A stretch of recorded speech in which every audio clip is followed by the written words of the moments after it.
Mungkin yang sering disebut Rebu Wekasan, ya, betul ya. Tidak ada petunjuk dari Nabi kalau kita harus mengamalkan amalan di Rebu Wekasan. Tidak ada petunjuk dari Nabi SAW, bukan hadis.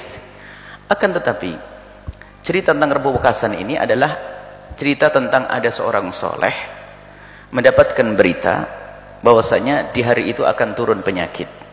Maka mintalah perlindungan dari Allah untuk bisa dijauhkan dari penyakit. Termasuk sholat hajat atau yang lainnya. Sholat daf'ul bala itu sebenarnya sholat hajat minta dijauhkan dari bencana. Sholat hajat agar dijauhkan dari bencana. Baik kalau dari Nabi tidak ada. Cuman kalau udah katanya ulama, selagi tidak bertentangan dengan ajaran Nabi, tidak bisa kita akan langsung murni bid'ah. Mungkin seorang alim tersebut adalah seorang yang soleh, mendapatkan ilham, mendapatkan berita misalnya bahwasanya hari itu adalah ada sesuatu yang tidak baik. Kemudian yang diperintahkan pun melakukan kebaikan, bukan melakukan keharaman. Jadi ilham itu ada. Cuman masalah ilham itu begini, ilham mungkin seorang soleh mendapatkan ilham bahwasanya di hari itu ada sesuatu yang tidak baik atau al-bala turun dari Allah, maka mintalah perlindungan dari Allah. Maka yang mempercayai ilham melakukan, tapi yang dilakukan harus sesuatu yang tidak bertentangan dengan ajaran Nabi. Misalnya as-shadaqatu talfa'ul bala.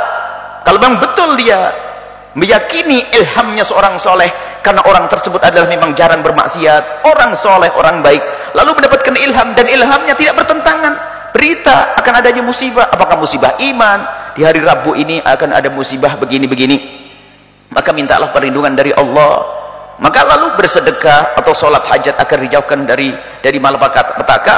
Maka mengikuti ilham selagi itu tidak bertentangan dengan syariat, maka itu boleh. Ingat, ilham bukan hujjah. Ilhamnya seorang soleh tidak boleh jadi hujjah. Dan ingat, kalau ilham tidak bertentangan dengan syariat, boleh diikuti. Misalnya apa? Seorang soleh mendapatkan ilham, wahai tetanggaku, aku mendapatkan satu ilham bahwasanya kalian semua harus bersedekah hari ini, saling memberi sedekah kepada tetangga, karena ilham yang aku terima adalah misalnya permusuhan akan terjadi di kampung ini, permusuhan akan terjadi di kampung ini, ada sebab-sebabnya, ayo kalian saling bersedekah, lalu mengamalkan sedekah sehingga saling mencintai. Kan tidak bertentangan dengan syariat. Kalau anda mempercayai ilhamnya sang alim, anda boleh ikuti dengan catatan tidak bertentangan dengan syariat. Kemudian bagi yang mengingkari, jangan dicaci dong. Kalau masalah saya tidak mau dengan Rebu Wekasan, kenapa? Tidak ada ajaran dari Nabi SAW secara khusus. Ya boleh saja, wong ilham tidak harus kita percaya kok. Tidak harus kita percayai ilham seseorang. Hujah kita hanya sudah jelas Al-Quran, hadis Nabi, kemudian ijma' para ulama, dan kias yang selama ini disebutkan oleh para ulama. Ilham seorang wali kutub sekalipun tidak boleh menjadi hujah. Tapi kalau anda percaya karena dia soleh, yang pertama, bukan orang abal-abal ya, bukan orang asal, bukan orang asal, kemudian ilhamnya tidak bertentangan dengan syariat, maka anda boleh ikuti. Tidak bertentangan misalnya nyuruh sedekah, melakukan kebaikan yang tidak bertentangan dengan syariat. Kalau melaksanakan ibadah yang haram, nggak boleh. Ibadah yang diharamkan, nambah sholat, nggak boleh, nggak ada.